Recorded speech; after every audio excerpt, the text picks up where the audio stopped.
Welcome to the Wordy Podcast, your go-to hub for all things writing, world building, and the occasional dive into the weird and wonderful world of fiction.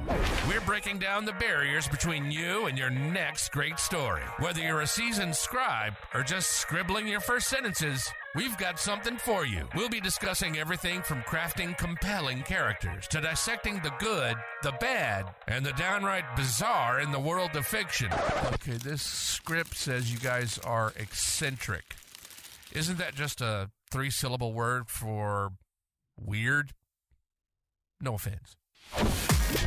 So, whether you're in need of inspiration, a good laugh, or just a couple of weirdos to keep you company on your writing journey, you're in the right place. Thanks for tuning in to the Wordy Pair Podcast.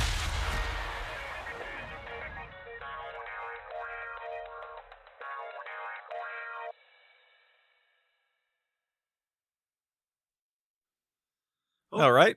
Welcome to episode 17 of the Wordy Podcast. Wordy. Okay, I'm going to start over. No. Wait. First. Before you start over. Yeah. You totally had to think about 17 there a second, didn't you? No, actually, I kind of had this pretty much ready for it. Also, this is well, all I staying mean, obviously not. Oh, I had the number 17 ready, just not the phrase Wordy Pair Podcast. It became Wordy. All right, hang Wordy on. No, I got this. Podcast. Welcome. Welcome to episode 17 of the Wordy Pair Podcast. I'm Rudy. And I'm Justin. And this is going to be a Lovecraft fun special. Indeed it will. You take it away, Rudy. I mean, Justin. Well, I mean, are we going to keep the reverse name shtick up, or are we just going to abandon No, that? that was just for the Just intro. for the moment. I will Just for the totally moment. mess up everything after this if we try to do that. So let's not do that then. Okay. So we will morph into one being called Rudorston, and it'll be some kind of Lovecraftian. It'll just be one nightmare. of us. Hi, I'm Rudorston. Uh-oh. Okay. Well. So basically, I just kind of wanted to talk about H.P. Lovecraft's writings for a little while because I've been reading a bunch of them and enjoying them a lot, and it's also one of those sets of writings where you can get basically all of it for free, which I'm always all about. So, I don't know, I figured this was a good opportunity to kind of illuminate, or at least elucidate our opinions on one of the most important pulp cosmic horror writers of the 20th century. And let's just talk about Lovecraft. So, I mean, I just bought, not just, but like a while ago, I bought this giant blue and silver book that's just the complete fiction of H.P. Lovecraft. And it's not exactly the complete fiction of H.P. Lovecraft, because he actually, ghost wrote things for people and stuff sometimes, which we'll get into a little bit later. But the darn thing is 1,100 pages, and it's just got a lot in it. And it's very nice. So I've been going through this thing bit by bit, and, just last week I read what's it called? The Dreams in the Witch House, I think? Yeah, and a couple of the short stories that are near that in the book, which one of them was Ibid, Dunwich Horror, Whisper in Darkness, and Color Out of Space. So those are the ones I've been reading over the last, say, 2 weeks or so. I skipped over Mountains of Madness because I don't think I've ever actually read The Mountains of Madness. I've listened to it many times, but I don't think I've ever actually read the whole thing. I think Mountains of Madness can get its own episode. We might give that one an episode because, yeah, it's worth it. It has been such an important part of a lot of the things that I've written in the past few years. Yeah. And I've got a lot to say about Mountains of Madness, and I don't think. Yeah, I think I'm getting it confused with Edgar Allan Poe. So I guess Edgar Allan Poe's Arthur Gordon Pym. I guess that did not have good reception when it was written, and it was only way later that people started to come around. Oh, actually, this is a nice long work by Poe. Yeah, and obviously it had some influence on the Mountains of Madness, seeing as how it was mentioned by name in the Mountains of Madness. Okay, yeah, sure. But it's. Are we going to seriously start this episode talking about Edgar Allan Poe? No, we're not. We're not going to start talking about Edgar Allan Poe. It's Okay. just one of them things where it's like the atmosphere in it was so good that that's kind of what made the story. Yeah. And so that's what works really well in Mountains of Madness. But Well, there's yeah. one thing that I would like to start with before we get into any of the stories. Sure. I read a blurb just the other day about authors, American authors, and how H.P. Lovecraft is considered one of the greats, but this thing went on, this whole aside about how he's not technically considered one of the great authors, but he definitely had his small amount of influence. And I read this and I'm just like, this was written recently. This isn't something that was written like 20 or 30 years ago when maybe that could have been true, and I'm not even sure about that. But like, this is written at a time in which Lovecraft has had so much influence on modern culture now that many of the things in like worldwide literature Yeah. and media entertainment at this point have pieces of Lovecraft's cosmic horror and unknown horror and eldritch horror. It's all over video games. It's all over movies, except for anything coming out of Hollywood, which is, you know, they're which not is a writing credit stories to at this point. Lovecraft. Yeah. Well, no. I mean, they don't really make anything that utilizes much of Lovecraft in Hollywood these Which days. is I mean, a credit to Lovecraft. Yes, that is a credit to Lovecraft. You know, there was a show on HBO Max that was supposed to be a whole bunch of references to Lovecraft stuff, and that was about as far as it went. It made references. It didn't. It wasn't a very good show. It just didn't showcase what actually made Lovecraft's stories interesting. Well, it went off in completely different directions, and I don't know. A central plot to the story was like one of the central characters in the story had an arc that went, oh, well, she used magic to become white so she could experience what it's like to be a white person, and she didn't want to leave that world. And it's like, okay, what does this have to do with Lovecraft? Is she going to go mad and like find out that she's actually being possessed by an ancient spirit of some white sorcerer or something? No, that's not going to happen. Yeah, is it going to be a Charles Dexter Ward thing? Probably not. No, of course not. So I think that it's safe to say that Lovecraft has had just as much, if not more, influence than a lot of American authors at this point. And I mean, I can't even think of anything. I think it's just someone who's angry that Lovecraft is so influential and was writing to try to minimize his influence. It could be, but it didn't sound like it was written by someone who didn't like Lovecraft. I mean, it wasn't an article about all these other authors. It was an article specifically about Lovecraft. It kind of sounded like this was a fan of Lovecraft who just wasn't aware of how big Lovecraft has gotten in the past 30 years. I mean, even before that, Lovecraft had a huge effect on just pulp fiction in general. Like, I mean, yes, there's a lot of pop culture that borrows from Lovecraft now, but he's always been an influence. He's always been, as far as I know, like one of the greats of horror fiction, especially in America. Yeah, I mean, he was contemporary with Robert E. Howard. Yeah. And they both wrote fiction that nobody's ever going to forget. I mean, nobody's going to forget Conan the Barbarian, and... No, why would they? That would be stupid. Don't forget Conan the Barbarian. Don't forget Solomon Kane. Don't forget those characters, because they're freaking awesome.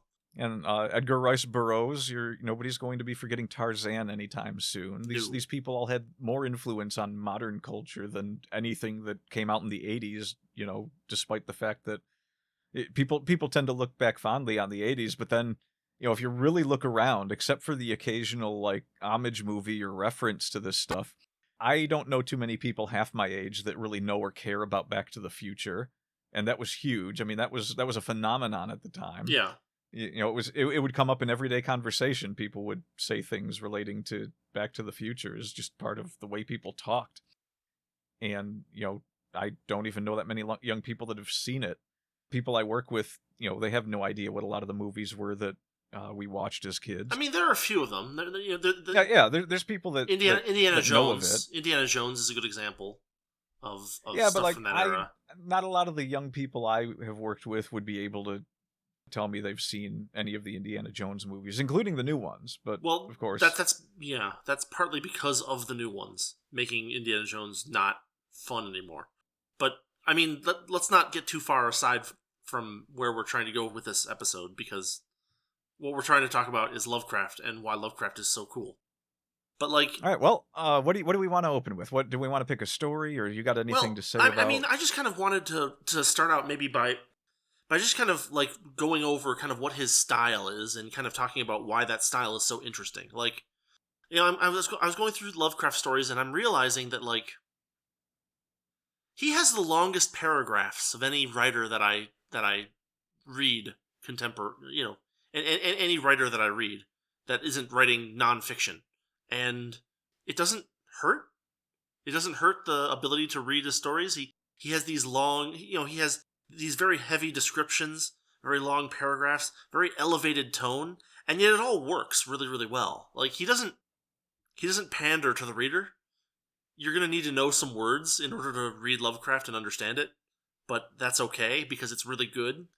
He hits those themes of like dreams and madness and the horror being inside your own head or inside your own family tree very well. Lots of stuff about other worlds and other realities that are just really creative and interesting stuff with lots of detail. Like you could, what was that really long story? The Dream Quest of Unknown Kadath? Like you could probably make like an entire story taking place in that dream world just based on all of the details that he gives you in that story, right? Right. There's a lot of like things that happened long in the past that were forgotten but not ended, right? Like Rats in the Walls is an example of that, for instance.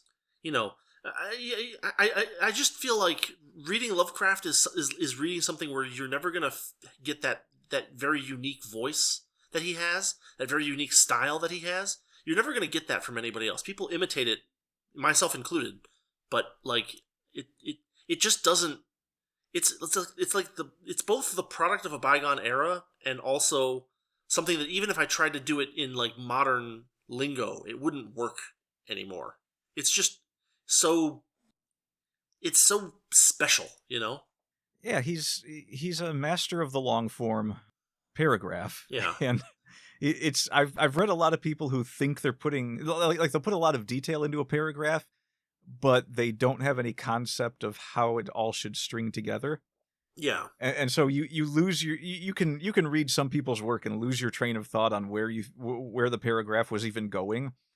And Lovecraft never does that. Anytime you're reading a paragraph by him, you're following the flow of a story without any real interruption to the thought process.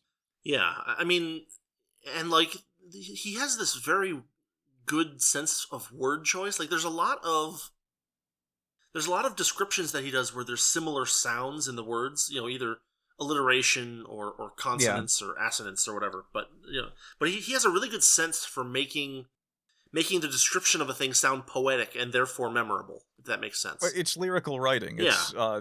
It's almost sing-song in the way that it reads sometimes. Which is something that people just don't do for the most part today, as far as I know. Or at least there might be people who do it, but they don't receive as much traction now as H.P. Lovecraft does now. And H.P. Lovecraft has been dead for almost 100 years. Well, there's a lot of things that have changed the way people write today as opposed to back then. And I'm not just talking about, language changes over time. Sure. I mean, one of the things that kind of changes the way people write is I can type really fast. So in order to make sure I'm conveying a good thought, I have to slow that down dramatically sometimes because, a lot of the times these writers were writing with pen and paper. Yeah. Or, or typewriters, which you couldn't really type as fast on a typewriter if you're trying to write a story because you don't have a delete button. You can't really... Mechanical typewriters would also jam at too high of speeds. The standard ones would. Yeah, so whereas you're typing at 60 words a minute on a mechanical typewriter, I can type like 106 words a minute on my computer. Yeah. So it's a whole different... And, the key placement, affects that as well. Typewriters didn't necessarily have, especially older ones, they didn't have the same key placement as a modern computer keyboard with its really soft clicking keys that are easy to type with. So I think there's some of that, I think there's a lot of authors that probably would be able to match his style if they slowed it down a bit. Oh, yeah. But I'm not sure that I'm not sure that most people catch themselves doing that when they write. No, I mean, that's a really good point. I mean, from a exercise perspective, it might be worth writing something out with pen and paper just to see how it changes the tone. But yeah, it's just, I don't know. He captures the fear that comes along with like the unknown very well, without, because it's weird because like a lot of I guess he kind of, well, okay, so correct me if I'm wrong about this, but he seems like he kind of pioneered the form of creating a monster that had a shape that couldn't be described. This appears in a lot of his work, and like people nowadays use it as a crutch, but when he does it, it seems like it actually works, and I don't quite fully understand why yet. I'm trying to figure that out, but there's a lot going on there. It works because of the perspective of the characters that witness or come close to witnessing these things. Yeah. He spends a significant amount of time building up what's going on in someone else's perspective and how they're feeling about things and their fear and the madness they're feeling before he actually reveals something that goes unrevealed. And so you have a sense of how horrible something is without actually having to be given a description of it. Just by... okay, so it's kind of like that time that you and I watched the movie Shaolin Soccer, and I liked it so much that I wrote a review that conveyed how much I liked it by describing what I would do to something if they stole my what I would do to someone if they stole my copy of the movie. Yes. It's kind of like that. So I didn't actually say what it was I liked about it or why I liked it. I was just like, this is how badly I would hurt someone if they stole this movie from me. Yeah. That's what he does with his creatures. And he is, I am certain that there are people that have done this before, that, you know, that people before Lovecraft wrote stories in which there's some horrific thing that you don't actually get to see. Sure. And that maybe even the character in the story doesn't get to see. But he is the one that did it so well and so regularly that he made it a thing. Like all of the writers of that time, a lot of them were borrowing from Lovecraft. Robert E. Howard was one. I mean, him and Lovecraft wrote letters back and forth, and there was a whole group of people. Like I think Clark Ashton Smith might have been another one. Okay. I don't know if Algernon Blackwood was, but there were people that would, you know, they would talk about. They essentially had like a group of authors that helped build on the Cthulhu mythos and the Eldritch horror universe that Lovecraft had essentially created. Mm-hmm. And a lot of them used it in their own stories. And we've talked about this before, where Robert E. Howard, in his Conan stories, had a lot of references to things from Lovecraft's stories. Like, you know, he had his snake people and his Stygian horrors. He had a lot of stuff in the Solomon Kane stories that spoke directly of, you know, cosmic. Oh geez, what was it? There was like this elephant man in a dungeon in the in one of the Solomon Kane stories. Yeah, yeah. And this creature described to Solomon Kane how he had come from another world and he'd been imprisoned by this vampire queen that, you know, had basically kidnapped Solomon Kane, trying to make him her husband. Yeah. And he described an entire other world to Solomon Kane, who basically sits through this description. You learn about another alien race for no reason in this story. And it ends up just being this alien that actually hates humanity and doesn't really care if anything bad happens to anyone here. He's just angry that he was chained and tortured as he was. Yeah. And so he tells all the secrets of this temple, and that leads to Solomon Kane being able to defeat this tribe of, you know, cannibals and people that were planning on taking over the world if they could. It's a lot of stuff like that, and a lot of Clark Ashton Smith, you know, pulled stuff into his stories. The universe itself became so expansive early on, just because of all these other authors, that people sometimes attributed things to Lovecraft that he didn't even come up with. Like, I don't remember if he even made references to any brothers or sisters or daughters of Cthulhu, but a lot of those characters, which also ended up being part of what people consider the Cthulhu family tree, Yeah. were created by other authors of that time. And some of them were created by authors of later times, and it just kept expanding and expanding. And I think the best reference I heard to any of this is that I remember reading sometime that the Japanese Toho universe was essentially Japan's Lovecraftian universe because of how expansive it was made by its fan base. I see. I'm trying to remember, but Lovecraft actually refers to or someone like the god Hastur is not a creation of Lovecraft. It was created by someone else. I think Lovecraft even notes that it was written by someone else originally in the story that he mentions it. So the King in Yellow was that's right.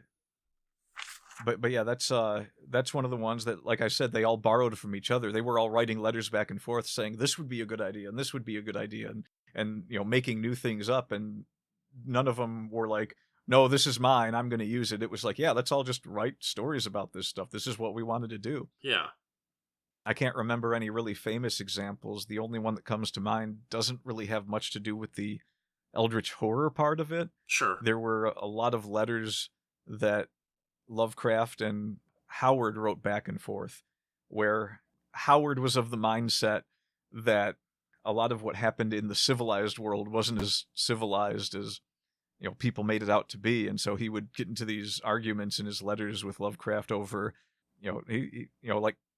he wrote Conan to say that Conan was actually something honest and something, while he might be brutal and savage, he was much more civilized than the men that called themselves civilized. Yeah.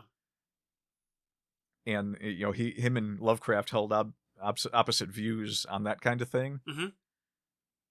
But the monsters themselves, it was kind of how they all ended up writing, because when Howard started doing a lot of the eldritch horror stuff, it was often Conan hearing about things that you never saw, or experiencing like just the outskirts of something far worse. There were very few times where Howard actually dove into the actual physical monsters of a Lovecraftian universe, like the actual gods and everything. The only time I can really think were like his Bran McMorn stories, and that was just like the snake people tunneling under the desert to help him assassinate someone in exchange for him leaving them alone. It was kind of an interesting one. Lovecraft pretty much wrote the most cosmic of the cosmic horror genre out of all these authors, though. And so he's definitely attained a special place as a fatherhead figure of all of that. Yeah, I mean, there's so much in Lovecraft about unknowable creatures from other stars. I don't know. There's so many different stories with so many different ideas in them that it's just kind of amazing that these all came out of one person's head over the course of not too long, because he died super young. Yeah, he also had not just the cosmic horrors, but he would have like magical and sorcery horrors that would take place in relatively mundane circumstances. I mean, that was almost all of Charles Dexter Ward. Mm-hmm. was an earthly matter, with the exception of these experiments that he was doing. Well, so that's another thing that I really like about Lovecraft, is his ability to capture the hubris and danger of science going wrong kind of thing. Some of my favorite stories of his have a strong like scientific element to them. Like Cool Air is one of my favorite stories, and there's not really even any horror in it. It's just that there's horror in what has happened.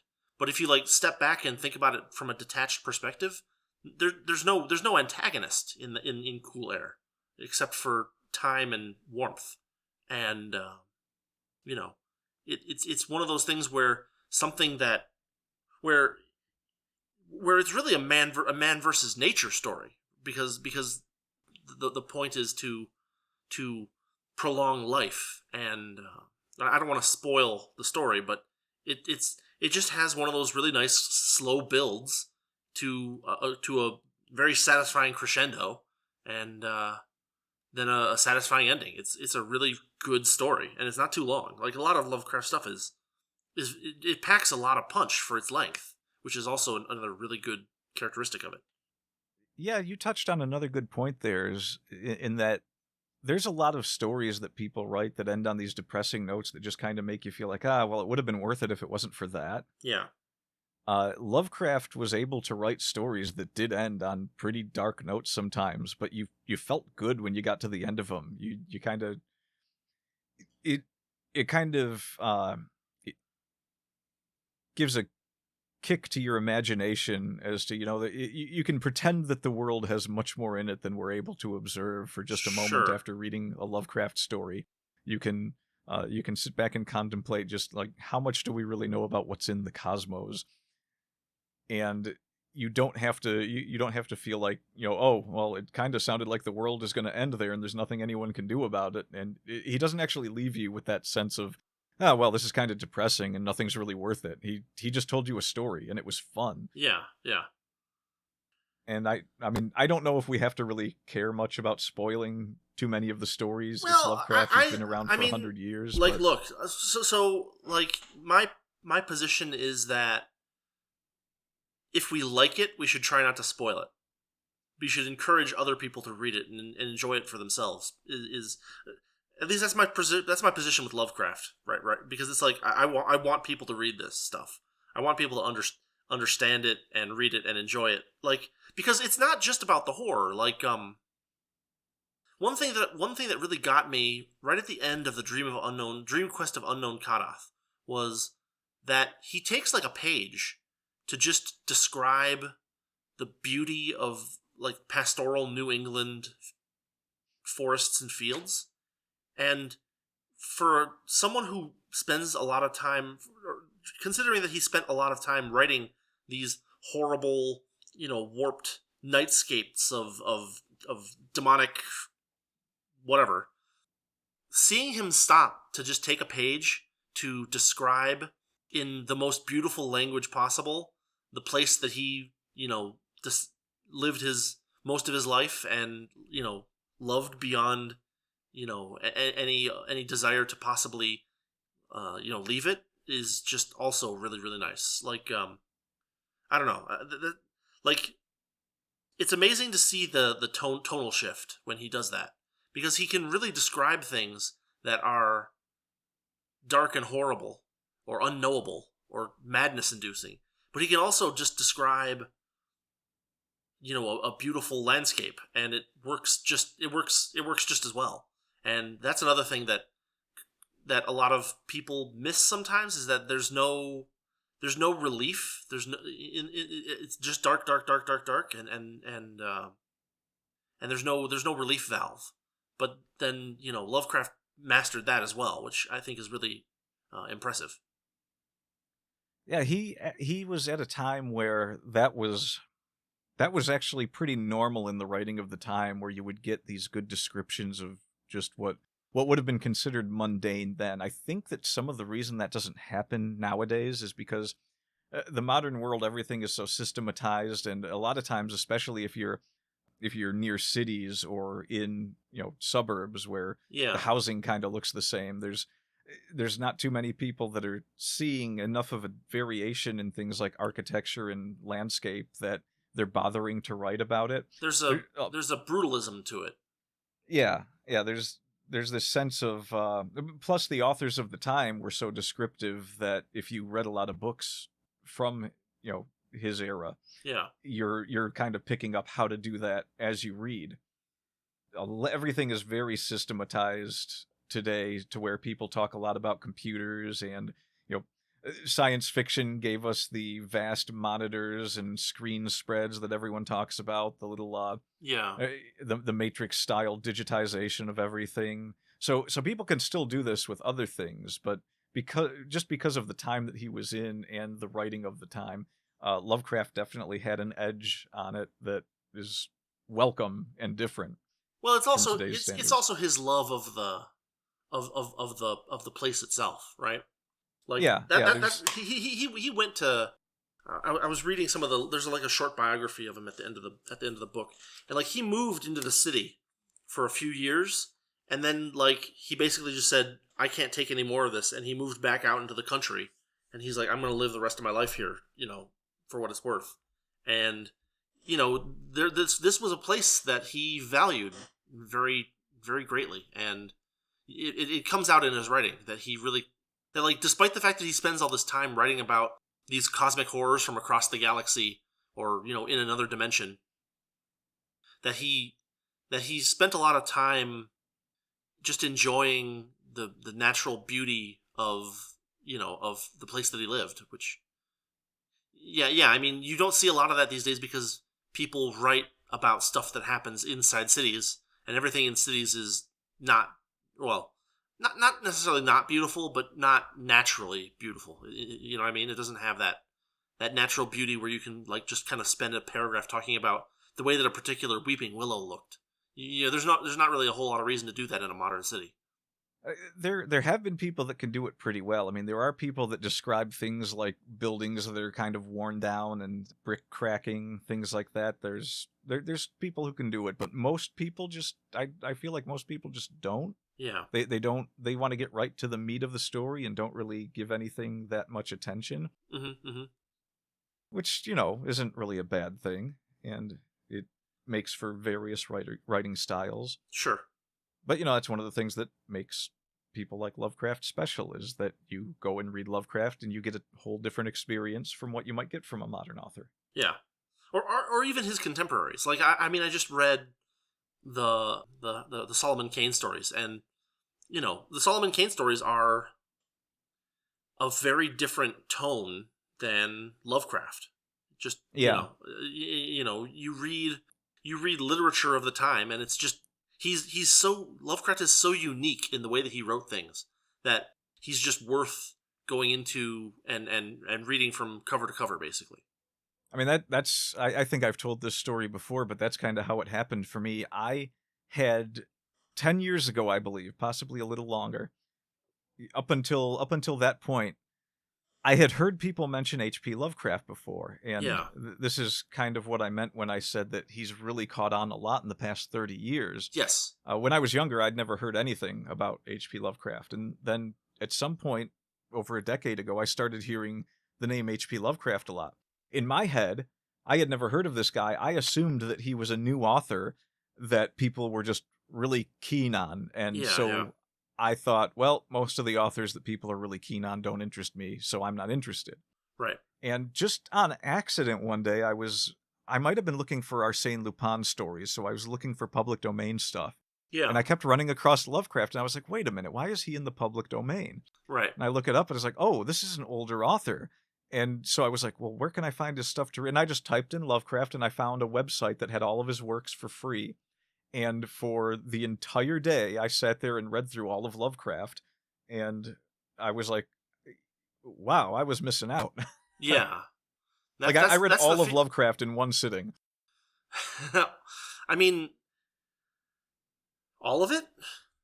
It was really 2 or 3 sittings, but I mean, it was like back to back each day. I was just like, yeah, I want to finish all of this. Yeah, I mean, when I got to the Mountains of Madness, that was it. That is one of the best stories I have ever read, and it shouldn't be. By all rights, that story, I should be looking at that like, this is just, nothing here are the elements that I would have put together in my head for anything anyone else wrote and said, yeah, you can, you've got a good story here. Yeah. But it's almost like you're reading several books in one, and that first part of it is what, my favorite part of Mountains of Madness is everything building up to them getting to the mountain for the first time. Yeah. That's my favorite part, because that's just like, there's some weird stuff going on here. They found weird creatures. It's not just that, it's like the perfect slow burn. Yeah, it is. It is such a perfect sense of timing to that story. Everything happens right when it needs to, and no sooner and no later. It's like, it is perfect. It is the perfect slow-paced story, and like you don't even notice how slow-paced it is. Yeah, and this is one of the things that a lot of Hollywood movies get wrong when they try to adapt Yeah. things like this. Yeah. I would not be surprised if we one day actually finally got, the Hollywood Mountains of Madness movie. Right. And the movie opens up with them at the mountain, and it's they skipped over all that. The movie opens up with them getting onto a ship, and then it cuts to them in Antarctica at the mountain.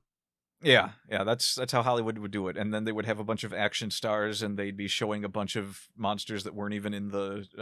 They'd be machine gunning the elder one. Yeah. There'd be like a whole legion of creatures that they had to fight, and like they'd all like have like heavy weaponry and stuff like that. Yeah. But that first third of At the Mountains of Madness is probably the greatest atmosphere setting I have ever read in my entire life for anything, and I'm including Umineko in this. Yeah, it's up there. It's amazing, and like it's the whole story is like 100 pages. It's still it's not a very long story. It's not like it's a gigantic novel like you get these days, and yet it's way better and more satisfying to read than a lot of novels 4 or 5 times its length. It's crazy. He manages to keep you on edge almost the entire story, where you're just like, "Oh my god, what is going on?" Well, like there's also like this.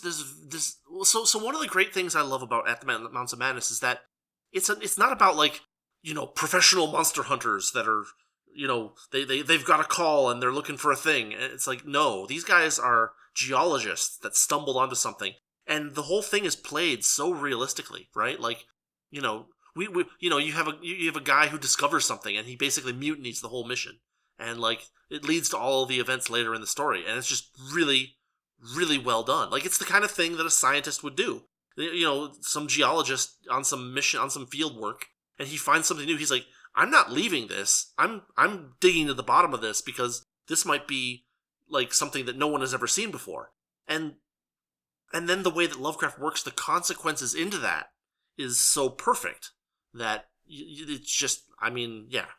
If you do anything, or you know what, I'll put it in the show notes. I'll put a link to At the Mountains of Madness somewhere, and that way you can pause and go look at the description and go read the story if you want, because I highly recommend it, and you do too. I think that Lovecraft was just really good at that in general, though, because do you ever seen any of those things like on social media sites where people will say, describe the story badly? Yes. I always thought a good one for the case of Charles Dexter Ward, yeah, would be a young man looks into his family history. Because that's essentially what the story is about, and where it goes from there is it's almost comedic, all the places that story goes. Yeah. When it jumps back into the past and gives the description of the things that happen on the farm. Yeah. That's one of the crazy, like, I remember reading that and trying to picture these indescribable monstrosities that people were encountering in my head, and it was the funniest thing because I'm kind of picturing like 1960s rubber suit monsters going. Yeah. It's kind of the way he describes it too. It's just like nothing there is sane. Right. The other thing that I really love is when Lovecraft has his characters use technology to face and defeat the stuff that they're, whatever darkness they're facing, but then they find out that it's not enough. Like it's a trope at this point, but the way that Lovecraft utilizes it is so masterful. Like it's like, oh yeah, another one of my favorite stories is The Shunned House. And The Shunned House is basically the story of a guy who doesn't believe in any of this nonsense, discovering that this nonsense is real, and like he prepared for what he thought he might face, and it wasn't enough. I mean, it was just barely enough, right? But like, that's another really good story of The Shunned House, because I actually can't remember which one that was. That's the one with the phosphorescent fungus in the basement of that house, and okay. The guy and his uncle or something like that. They go to stake it out to find out what's been draining life out of everybody that lived in that house. It's a great story. And I mean, I think Lovecraft probably inspired more modern authors than any of the great American authors that we have to read Well, about in school all the time. Which isn't to say that that's like, which isn't to bring them down a bit. It's just to point out just how influential he's been yeah. across the century. I mean, the thing about a lot of the quote unquote great American authors is that they are parts of they are stuck in their time.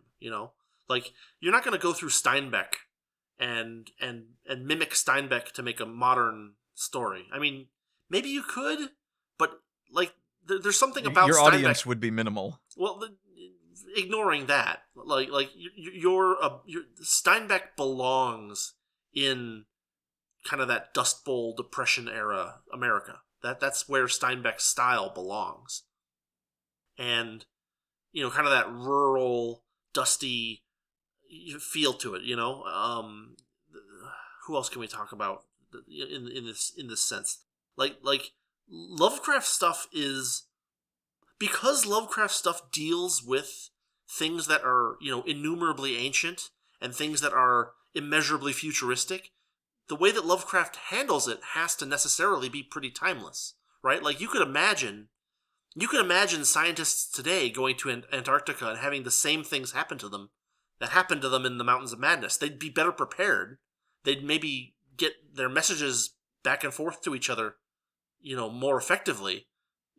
They'd probably have better communication with the outside world. But at the same time, they could still succumb to the same, human failings that cause them to, get the results that they get in that story today. You could imagine someone restoring an old castle today, and that would be the Rats in the Walls, right? Yeah. You could imagine someone doing what happens in Cool Air today. And you can imagine it happening in, 300 years ago too. The apparatus would be different, but the through line would be the same. Because Lovecraft doesn't deal with quote unquote current events, he's not tethered to any particular time, which I think is another thing that helps make him really kind of something that you can always read. You don't have to be in a particular mindset or like a particular period of history in order to like Lovecraft. So yeah, and I think I know you said you don't want to really spoil anything, but I think we can spoil at least one of his lesser stories. Sure. So I've got that first story. So disclaimer: a lot of his stories end with like a surprise ending. A lot of his really short stories end with like a surprise ending, like, oh, it was such and such all along. But like, even if we spoil one of his short stories, it's probably worth taking the 2 or 3 minutes it takes to read one of those short stories just to get the language of it. So, with that disclaimer in place, go ahead. Well, that's the point that anyone will easily see. I picked, so I have a collection of Lovecraft stories that I picked up to read a bit from before we actually started any of this. Yeah. And one of his stories that, it's not the greatest story of his collection. It's not even one of the top 10, but sure. It's called The Beast in the Cave. And all this story really is, it's a guy that goes on a tour of some underground caves, and in a sense of adventure, he kind of sneaks away from the group. Yep. And he realizes, the story opens with him realizing, oh yeah, I'm lost, and I know this is my own fault, and I fully accept that. And so he's basically describing how he's walking around trying to find his way out, see if he can figure it out. And he'd been at it for a while. He realizes he's probably doomed. And this entire time, he's just presenting himself as someone who knows he made a mistake, but he isn't going to be afraid of things. Yeah. And then he starts hearing sounds. Right. And really quickly, he determines that something is in the cave with him, and it's hunting him. Yes. He gets a sense of it sniffing around and moving on. He kind of figures it's an animal that got trapped underground and had been surviving off of rats or something. Yes. But then he starts to hear it walking in weird ways. He hears it on all fours, and then he hears it on 2 legs, and then on 4, and then on 2, and now he's actually starting to get a little bit afraid, and he's describing all of this as though it's already happened, and he's telling the reader. So now he's positioned himself in a way in which he has stopped moving, and he is just listening and hoping that nothing bad happens. Yeah. He ends up picking up a couple of rocks, and once he can determine where this thing is, he decides to attack it and hopefully kill it so that he can make a run for it, which he does. Yeah. He ends up finally hearing the tour group finds him. They backtracked when they realized he was lost. Yeah. And he comes running out in tears, like falling at the tour guide's feet and telling them of this horrible thing he heard in this cave. They go back to investigate. Yep. And they find this creature. Now, this is one of the things I really like about Lovecraft, because in a lot of stories with monsters and terrifying things, you always have the one character that becomes aware of all of this, and they are entirely alone. Nobody else is there to witness this for them. And so they never... A lot of times you get characters who are just like, maybe I was insane. Yeah. He brings them back to this spot. They find this creature, and in the flashlights, they have a perfect view of this creature covered in white fur, monstrous claws, just looks absolutely hideous, and it's still breathing. Yeah. And they can hear it making gurgling sounds and all this other stuff, and everyone's just like, what the heck is this creature? And it finally turns over to them, and it's got this ugly, messed up face, but it is undeniable what it is. It is a human being. And without Lovecraft explaining any of this whatsoever, just from the setup in the story, as soon as you find out that this was a human being, you realize that all of the earlier descriptions in the story were telling you that what had happened to this human being that looked like a monster was that he had at some point stumbled into this cave at a very young age and had to live the way that was described earlier. He was living off of rats and bugs and whatever creatures it could find in the cave. And its eyes had deformed into these giant black inset pupils that had adjusted to the darkness as much as possible. And his hands were claws and thick and grimy and tough. And the description of it walking on all fours and on 2 legs is demonstrating the return to this animalistic nature for a man who had been trapped in caves for so long. Yeah. Padding about on the ground and then walking upright and then possibly sniffing the dirt, finding a scent, things that, human beings don't do these things. So that's just, that is definitely one of his lesser stories, and it's one of the few ones that actually ends on a human element instead of some kind of monstrous element. Yeah. But the transformation of the man into the monster is the monstrous element in that story, and he's just very good at portraying all of that without like beating the reader over a head with descriptions and exposition.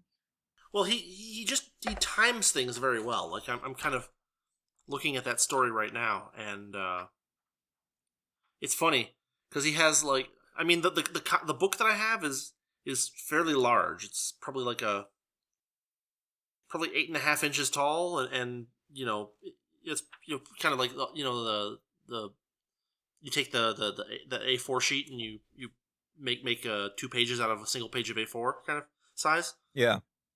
And I'm looking at this, and the whole story is 5 pages, and I'm just looking, and one paragraph is a whole page. Yeah, it's a good example of your long paragraphs. Yeah. Okay, so. The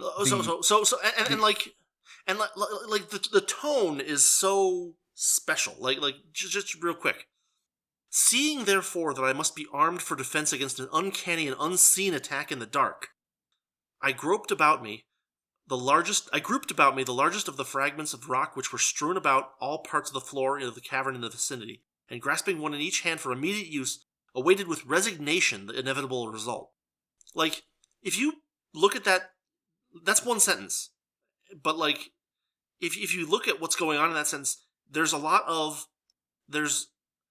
attack in the dark. There's a lot of similar sounds happening. There's a lot of the lyrical point is really this is one of his early stories, and the lyrical aspect of it is still really like prominent, I guess is the word. So one of the things I really liked about him was the fact that he would use long sentences, where a lot of other authors that I read would, it's this, the editing mindset is good. Yeah. But there are people that are capable of taking really long sentences with, the right word choices to tell you the story.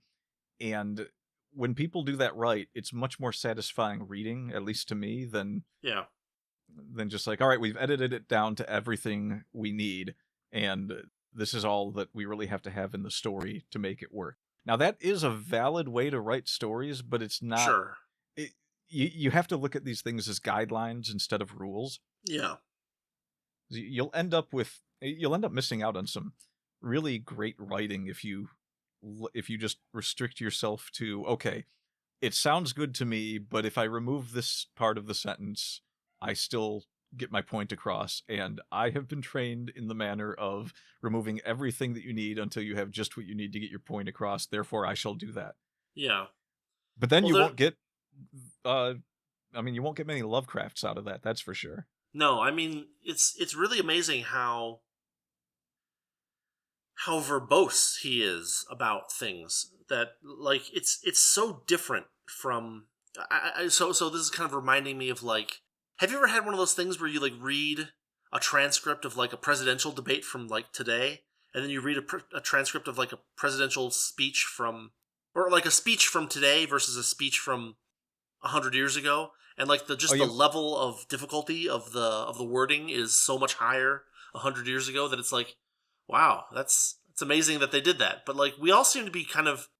Well, so this is another theme that happens a lot in Lovecraft, is, like, this gradual decay into degeneracy, or decadence, as he often calls it, right? Like, that we're not doing our best at things, and so we gradually get worse and worse and worse until we're now mumbling, half sentences at each other and calling them stories. I don't know. There's something there. Well, reading old presidential speeches versus modern presidential speeches, and I mean, we're in the Joe Biden era right now, so that's a big jump. It is like watching human de-evolution in process. Something like that. It's pretty bad. Yeah, because like, it doesn't talk down to you, Lovecraft. It's like, you're gonna need to pay attention to this, and you're gonna need to read this. And when I say read it, I mean read it. And you're gonna need to, like, know some words. You better know some words before you read some Lovecraft. But I don't even know if that's the case. It's not so much. He doesn't necessarily use words that you can't interpret. Well, I mean, he puts everything in. Like, you can use context clues for almost everything, but there are definitely places where he uses just these... Madness rides the star wind, claws and teeth sharpened on centuries of corpses, dripping death astride a bacchanale of bats from night-black ruins of buried temples of Belial. His vocabulary was incredible, and he uses it. He doesn't temper it for the reader. Yeah, but he also was able to take normal speech and put it to paper in ways that... Well, he does dialect a lot. He does all the different forms of long form writing in his paragraphs in ways that should... I mean, it would be nice if this was normal, to be honest. Yeah, right. I mean, okay, so this is the opening paragraph, just one paragraph, to The Beast in the Cave. Yeah. The horrible conclusion, which had been gradually obtruding itself upon my confused and reluctant mind, was now an awful certainty.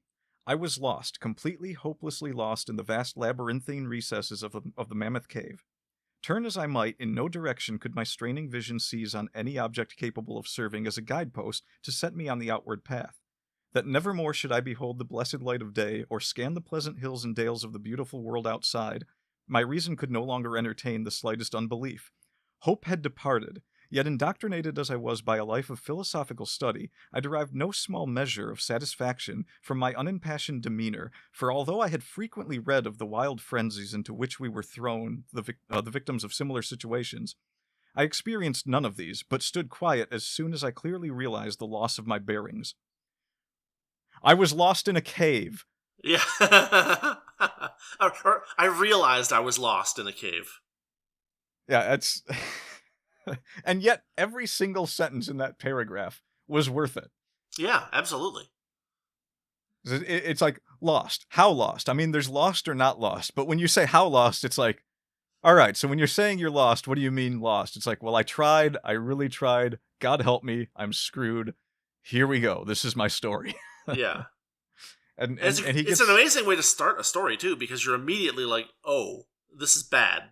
And you know, here's the conflict of the story, or so we think. It's in the first paragraph. Well, it's the main, because like if he had fought off the creature but never found the guide, right? It wouldn't have mattered, right? So this man versus nature, man versus lost in cave, is the main, conflict of the story, because the creature goes down without too much difficulty as far as the story goes, but like, yeah, it's just like, I realized you would never see someone write stuff that way these days. It's just like the sentence structure, the vocabulary, it's all so perfect. And then you have cases where okay, so I just open to a random page, and I'm here in the case of Charles Dexter Ward, and it's Charles Dexter Ward writing a letter to Dr. Willett, and the end of the letter, so the whole letter is about a page, and it's reasonable, it's got a reasonable tone to it, and then at the very end, it's signed, Charles Dexter Ward.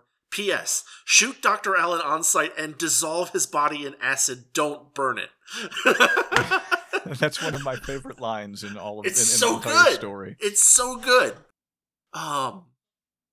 So yeah, I mean, that's usually what I tell people to do to my enemies, though. So to be fair, that could have just been a quirk of the Doctor's imagination. Well, usually burning is a reasonable substitute for dissolving in acid, but like, I don't know. Well, maybe not reasonable, but like not necessarily acceptable. Acceptable substitute. Yeah, it's acceptable. I mean, yeah.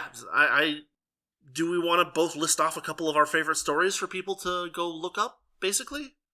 Well, I know my favorite is At the Mountains of Madness. Well, we're gonna. So we've already decided we're gonna do a whole episode on that story. So yeah, that's fine. But if you want to name a few others that you found to be really good or notable in some way, you can go first, or I can go first, or maybe we can go back and forth. Well, mine are pretty easy because mine are probably the ones that most people think are the best ones. I like The Case of Charles Dexter Ward. I like the Dunwich Horror. The well, slow down. What do you enjoy about The Case of Charles Dexter Ward? The Case of Charles Dexter Ward is... I like that one because of the way he jumps into the past and he tells you in the middle of the story what exactly the stakes are and what's going on, and then he gives you the rest of the story where it's like, well, what does this kid in the future have to do with any of this? Yeah. It kind of feels like a time travel story without the time travel, although there is technically a bit of time travel in it if you want to think about like being in stasis as a time travel thing. Sure. And of course it's got the usual well-written paragraphs by Lovecraft. That's always a plus.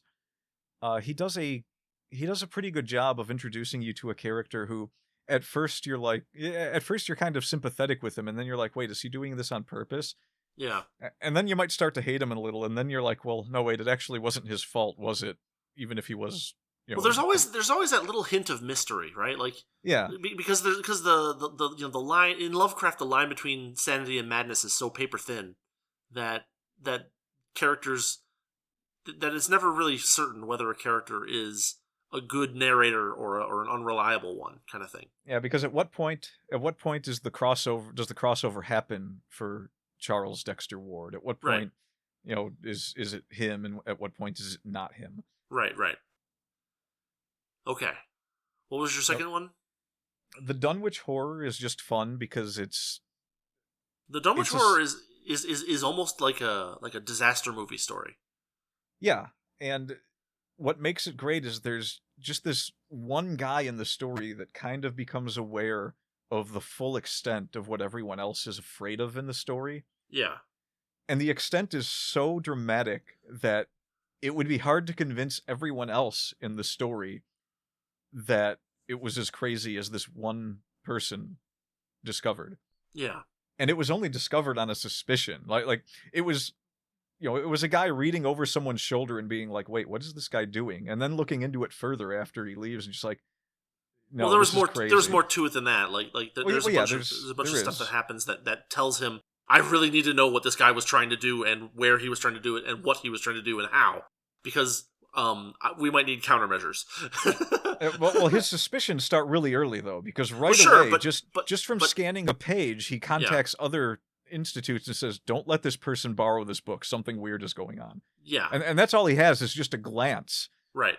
So it's like this one person just happened to catch this one thing that probably ended up saving the entire world. Yeah. For now, which is one of the fun things about Lovecraft stories. The world gets saved quite often for now. For now. I like it. It's like most of his long-form stories are my favorite ones. I like his short stuff a lot. His short really stuff is really good. Short stuff.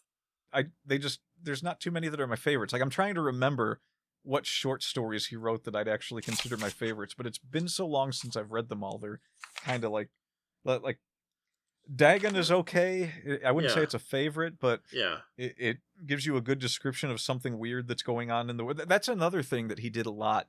He wrote short stories where he puts a character through an experience. There's not really any conflict there. They just discover something that makes the world a much weirder place and gives them a sense of foreboding, and that's the whole story. Yeah. But it's usually such a strange thing that it's just like you get done reading it and then you think about it to yourself like, okay, well, what if that was true? What would that mean about the world? Yeah. I've mentioned a couple of my favorites already. I mean, At the Mountains of Madness I liked so much that I wrote an homage to it. I think we all did. I think I have 3 times now. The Shunned House is another huge favorite of mine. It's not that long. I mean, it's 23 pages in the copy that I have, and it's basically a skeptical fighting a monster story. I really like Cool Air. Cool Air is another short one. What is it? 8 pages, and it's just because I don't know. There's something really interesting about the way Cool Air happens that it's just I just remember it because you kind of can guess what's happening early on, but I guess that kind of endears it to me for some reason. Like it's one of those stories where there's not really a surprise, but the way that the non-surprise is handled is so masterful that I just love to read it over and over again.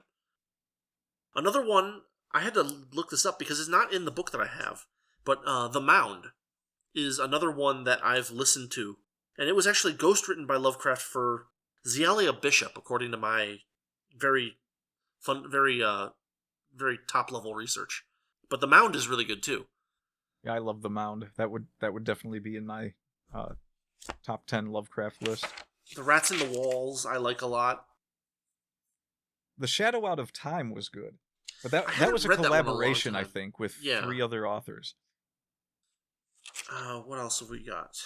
I'm just kind of looking at the table actually, of contents I of my believe book. the part that Robert E. Howard wrote Uh-huh. was kind of hilarious, and he intended for it to come off as funny. Yeah. It was pretty ridiculous compared to how the rest of them wrote. Sure.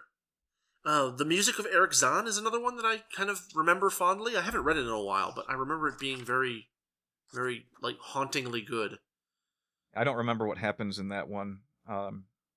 Was that the one where his music was based off the instrument that he had, or am I? I can't remember. I just remember that Lovecraft fans, ladies and gentlemen. Well, I mean, there's so much. There's 1,100 pages of it, of just the stuff that he bylined, and I've been reading it over the course of the last couple of years. So I haven't read The Music of Eric Zahn in a while, but Well, to be honest, most of it I read the one time, and then the only ones I really went back to read over and over were Mountains of Madness and Dunwich Horror. Well, I mean, the thing about Lovecraft is that he has these short stories that are so well written that you can just go back. I have 5 minutes. Okay, well, you can read a Lovecraft short story.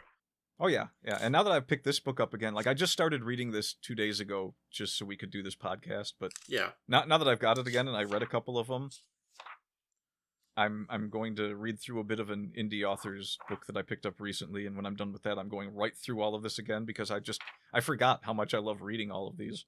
Yeah. One time is not enough. I need to go through them again. And I think... Yeah. I don't think I ever read Ibid. I think that one was not on the complete collection website that I found. It's super short, so it's fine. But I mean, yeah, I mean, I don't know when your book was published, but maybe some stories have I don't know how the public domain stuff works sometimes. Like it might, I don't know. It depends on authorship and stuff like that. But like, yeah, there's just there's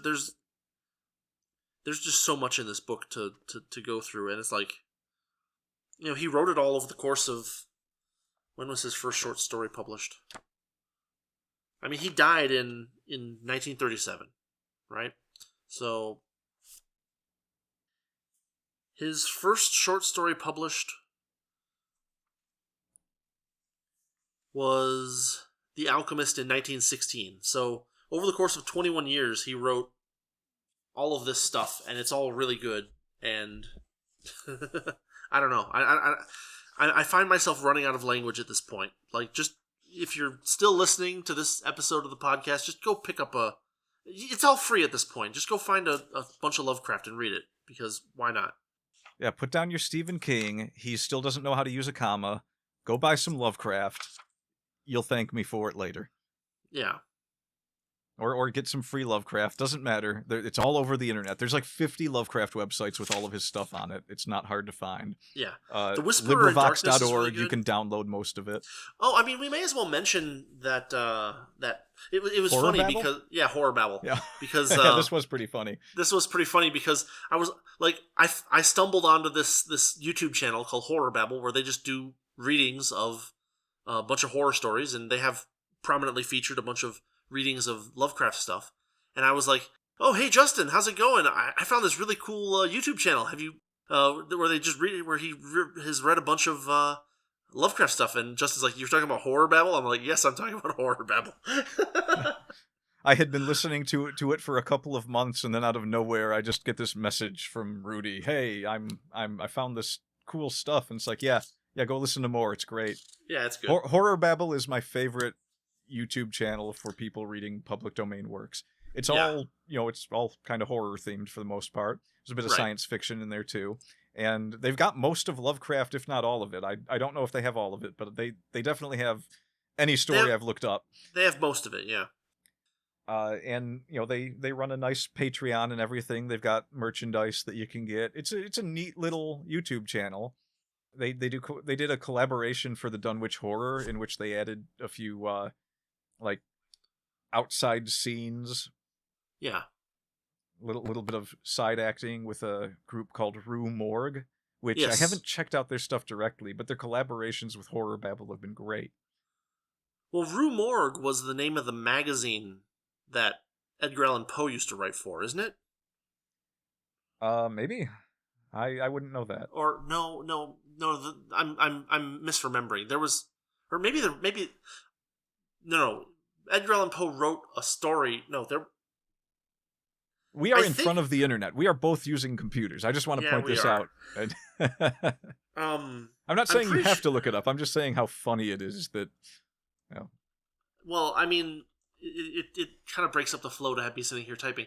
Yeah, Murders in the Rue Morgue was a short story by Edgar Allan Poe, and then I think later on someone created a magazine, like a horror movie or horror story magazine called Rue Morgue, or maybe I'm just thinking of this organization that you're thinking of, but I could have sworn that it has been used multiple times since then. Published in Graham's magazine in 1841, the first modern detective story. Interesting. Yeah, the character that both Sherlock Holmes and Arsène Lupin were based off of. Really? I'll have to read that one of these days. Oh, his name is Dupin. Okay. He essentially he had the same deductive reasoning that made Sherlock Holmes famous, Yes. and I'm pretty sure, I don't know if this has ever been confirmed, so I'm not 100% sure on this, but his name is Dupin. Maurice Leblanc shortly thereafter came up with the character Arsène Lupin, Uh-huh. and he was kind of a foil to Sherlock Holmes in French literature, the famous Yeah. French thief that gave Sherlock Holmes the runaround. Right. So I think that they were both inspired by Edgar Allan Poe for their characters, and Maurice Leblanc was almost certainly inspired by Sherlock Holmes to Yes. write the Lupin stories and kind of point out how silly Some of the Holmes stuff can be. Yeah. It's like, because it's a superpower. It's not like real. It's Yeah. deductive reasoning is a real thing, but the way Sherlock Holmes did it was almost like sorcery compared to real life. Whereas there were some stories with Arsène Lupin where they're very psychologically driven, his capers. Yeah. And Yeah. you could see them working, especially at the time the stories were written.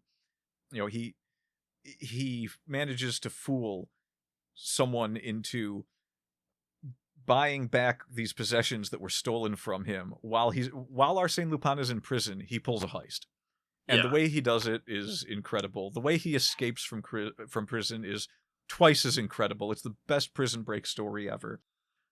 And you, when you're reading those stories, you can see all of it working as you're reading. Yeah. You're like, oh, that actually would fool someone. Yes, very, very magician-esque trickery. Right. Well, anything else we want to say about Lovecraft? Other than everyone should go out and get some reading done as soon as Yeah, possible. I'll put a link in the description or the show notes or whatever you call it. With there's some sites that collect it all, and I'll just put one of those in there. And I'll say from experience that it's almost impossible to not want to add a touch of cosmic mystery to your stories after reading Lovecraft. A lot of what I was writing at the time ended up ultimately becoming influenced by that kind of thing, and it was kind of this fixed point in everything I was writing started to center around this cosmic mythos, where I was like, I'm going to connect all my stories by using this in some way, in one way or another. And I ended up doing that with stories that I had never intended in any way to be connected. Well, there you go. All right. I guess we'll call it an episode. Thanks for listening. And what are we doing next week? Do we have any plans in particular, or is it going to be a surprise? I think it's going to be a surprise because we have a list, but I don't know which one we're going to run with yet. Might have to do some more reading and talk about some more authors, but maybe we can do Mountains of Madness next week. I don't know. We could do that. That makes things pretty clear. Or would it be a Lovecraft overdose to do that? I mean, I know a lot of people like to set up certain times and dates for things. We're already planning on doing something for April Fools. And by planning, you mean I wrote a sentence in a notepad document? That's a plan. That's more planning than I do for my books. So yeah, okay. It's a plan. Hours and hours of daydreaming don't count now? Is that what you're saying? Sure. Let's completely counter to everything we said in a previous episode. All of your daydreaming about writing means nothing. That's bunk. Just forget about it. Irrelevant garbage don't count. Yeah, doesn't count. It is not part of the writing process. No, but we're in the dead of winter, so and it just started finally snowing in Michigan. I don't know how it's going over there, but yeah, we had a couple of snowfalls here. Yeah, so maybe it's a good time to get to Mountains of Madness, because I wouldn't want to do it at Halloween, because it just never snows on Halloween around here. No. I mean, no, we could. Okay, then next week we're gonna do Mountains of Madness. We'll both read it fresh, and we'll go through it with trying to keep for something focused on. I don't know. We'll see we'll see how the spoilers thing works out. I don't know.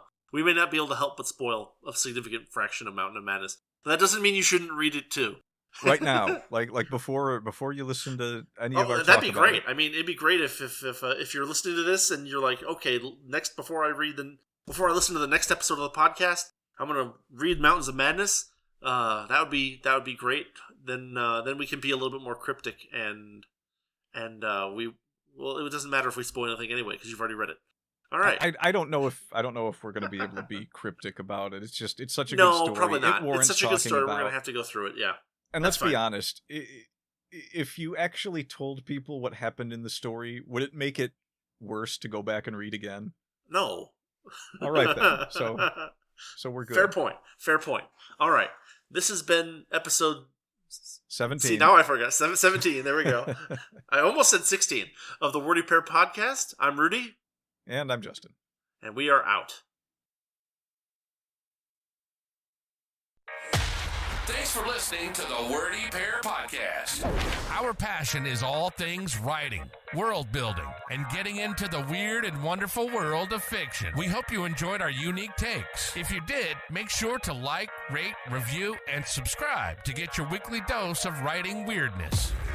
We'll be back soon, but in the meantime, hit us up on Twitter. For Rudy, it's @Rudolph_Cone. And for Justin, @Ninja Mouse Chew. See you next time on the Wordy Pair Podcast.